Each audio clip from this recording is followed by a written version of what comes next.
Hey guys, welcome to world of excellence. World of excellence में आप लोगों का स्वागत है।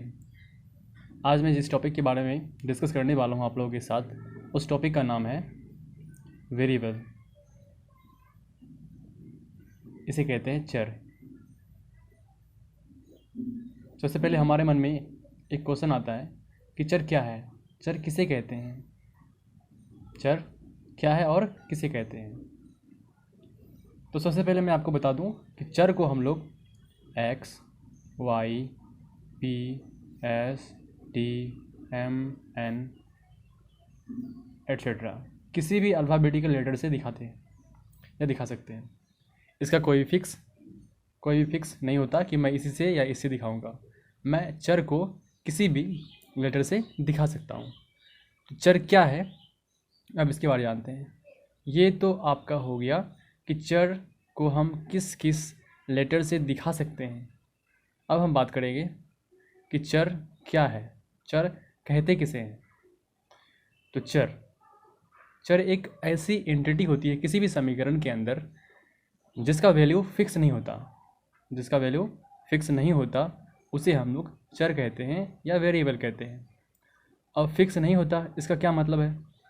फिक्स नहीं होता का मतलब है कि हम उसके मान को कुछ भी ले सकते हैं। उसका मान क्या है मुझे नहीं पता। फॉर एग्ज़ाम्पल, मैं उदाहरण के लिए एक समीकरण लेता हूँ, 2x + 3y = 5।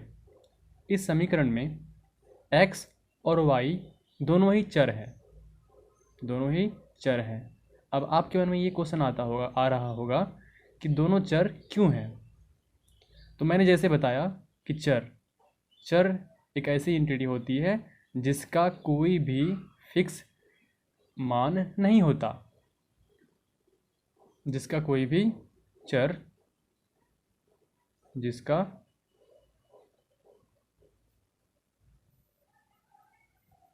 कोई निश्चित या फिक्स मान नहीं होता है, वो बदल सकता है, उसे चर कहते हैं। अब हम इस समीकरण को लेकर समझते हैं कि x और y का मान फिक्स क्यों नहीं है।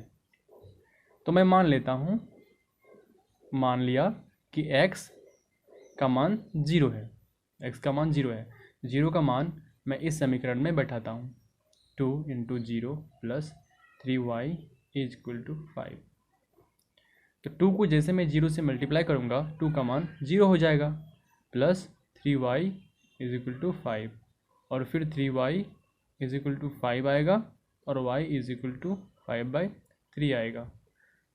तो हम देख पा रहे हैं जब x का मान 0 है तो y का मान 5/3 आ रहा है। अब मैं नेक्स्ट एक बार और मान लेता हूँ कि x का मान 1 है।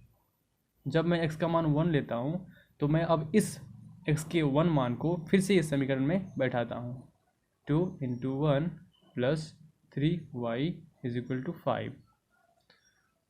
तो 2 × 1 2 होगा, प्लस 3y का 3y ही रहेगा, बराबर 5। तो 3y इस पर रह जाएगा और 2 को अगर हम उस पर लेके जाएंगे तो 5 - 2 हो जाएगा, क्योंकि ये प्लस में है।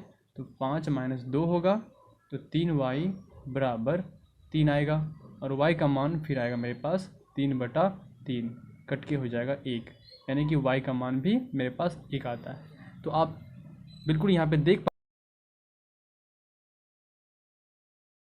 0 ले रहा हूँ तो मुझे y का मान 5/3 मिल रहा है। लेकिन जब मैं x का मान इस जगह पे 1 ले रहा हूँ तो मुझे y का मान भी 1 मिल रहा है। तो आप इस समीकरण को देखकर समझ सकते हैं कि x और y का मान अलग अलग निकल रहा है। इसका मतलब ये है कि x और y का मान दोनों फिक्स नहीं है। अतः हम बोल सकते हैं कि x और y दो चर हैं। तो क्या मैंने आप लोगों को समझा पाया? अगर आप लोग समझ गए तो बहुत अच्छी बात है। अगर नहीं समझ पाए तो कमेंट सेक्शन में मुझे बताना कि मैं समझ नहीं पाया हूँ। मैं फिर से आप लोगों के लिए आप लोगों को समझाने की कोशिश करूँगा। तब तक के लिए bye and have a good day.